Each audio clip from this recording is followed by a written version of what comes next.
থ্যালাসেমিয়ার বাহক বা ক্যারিয়ার যাদের মধ্যে একটা জিন বিকল অর্থাৎ নষ্ট, তাদের হেমোগ্লোবিনের মাত্রা স্বাভাবিকের কাছাকাছি থাকে, একটু কম থাকে, যে কারণে তাদের মধ্যে এই রোগটা প্রকাশ পায় না। হেমোগ্লোবিনটা হয়তো 10, 9.5, 10 এরকম থাকে, বা কোনো কোনো ক্ষেত্রে 11 থাকতে পারে যদি ক্যারিয়ার যারা, কিন্তু এদের কোনো লক্ষণ সাধারণতভাবে থাকে না। বাহির থেকে বোঝার কোনো উপায় নাই তারা থ্যালাসেমিয়ার যে বাহক, যে কারণে তারা চিকিৎসারও প্রয়োজন হয় না। কিন্তু পক্ষান্তরে রোগী তাদেরকেই বলবো যাদের লক্ষণ প্রকাশ পায়, অর্থাৎ তাদের দুটো জিনই ডিফেক্টিভ, একটা মা থেকে আসে, একটা বাবার থেকে আসে। ওই জিনটা অর্থাৎ মা এবং বাবা উভয়ই ক্যারিয়ার যখন হয় তখন সন্তানের মধ্যে এই রোগটা প্রকাশ পায়। মানে ক্যারিয়ার বলতে চাচ্ছেন যারা থ্যালাসেমিয়া জিনটা বহন করছে, থ্যালাসেমিয়া বাহক যাকে বলছে, একটা এবং তাদের কোনো ধরনের লক্ষণ তেমন থাকে না, তাদের চিকিৎসার প্রয়োজন নাই। কিন্তু রোগী তখনই বলি তার মধ্যে দুটো জিনই বিকল এবং তাদের রক্ত অনেক কমে যায় এবং রোগের লক্ষণ থাকে, যেমন তার কি থাকে, তার রক্ত অ্যানিমিয়া থাকে অনেক বেশি, 5, 6, 7 এরকম থাকতে পারে।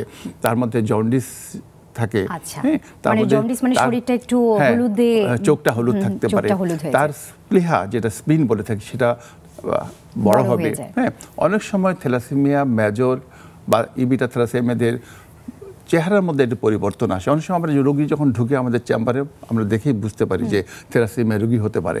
তার চোয়ালটা, তার কপালটা, তার ম্যাক্সিলারি বোনটা একটু প্রমিনেন্ট হয়, তার অনেকটা মঙ্গোলিয়ান ফেসিসের মতো বলি।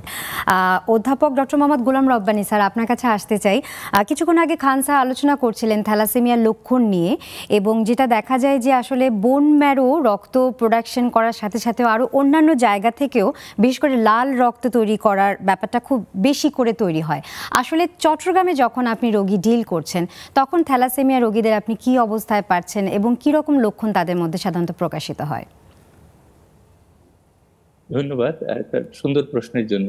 থ্যালাসেমিয়া আসলে আমরা যদি ক্লিনিক্যালি আমরা দুই ভাগে ভাগ করতে পারি। ক্লিনিক্যালি থ্যালাসেমিয়াকে একটা হলো রক্ত নির্ভর থ্যালাসেমিয়া, যেটা হলো হোমোজাইগাস থ্যালাসেমিয়া। হোমোজাইগাস মিনস যেই জিনের যে ত্রুটির কথা বলা হয়েছে সেটা হলো একটা জিন বাবা থেকে আসে আর একটা জিন মায়ের থেকে আসে। যদি বাবা মা দুজন থেকেই ত্রুটিপূর্ণ জিন কোনো সন্তান পেয়ে যায় তখন তাকে বলা হয় হোমোজাইগাস থ্যালাসেমিয়া। আর যদি কোনো সন্তান তার বাবা থেকে ভালো জিনটা পেয়েছে এবং মা থেকে ত্রুটিপূর্ণ জিনটা পেয়েছে তখন তাকে বলা হয় heterozygous thalassemia, that is thalassemia trait অথবা থ্যালাসেমিয়া বাহক। তো বাহক থ্যালাসেমিয়াগুলো আসলেই আমরা বলি যে রক্ত নির্ভর থ্যালাসেমিয়া নয়, এবং এমনকি তাদের কোনো সময় রক্ত নাও লাগার সম্ভাবনা আছে এবং ইউজুয়ালি লাগে না, তাদের কিছু ওষুধের মাধ্যমে রোগীরা ভালো হয়ে যায়, মানে রোগীরা ভালো হয়ে থাকে।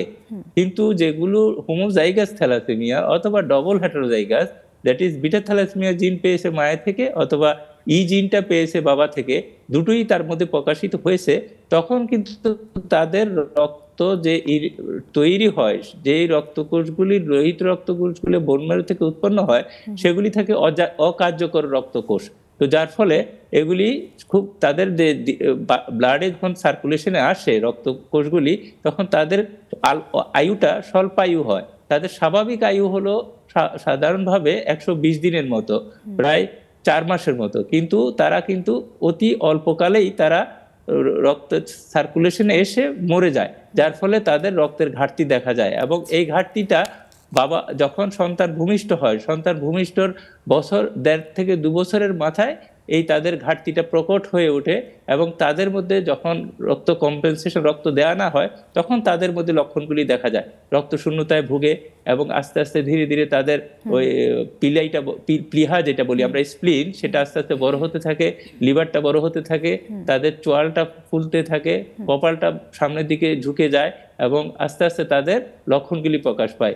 তাহলে এই রোগীগুলোকে আমরা বলে থাকি রক্ত নির্ভর বা হোমোজাইগাস থ্যালাসেমিয়া অথবা ডবল হেটারোজাইগাস বিটা থ্যালাসেমিয়া।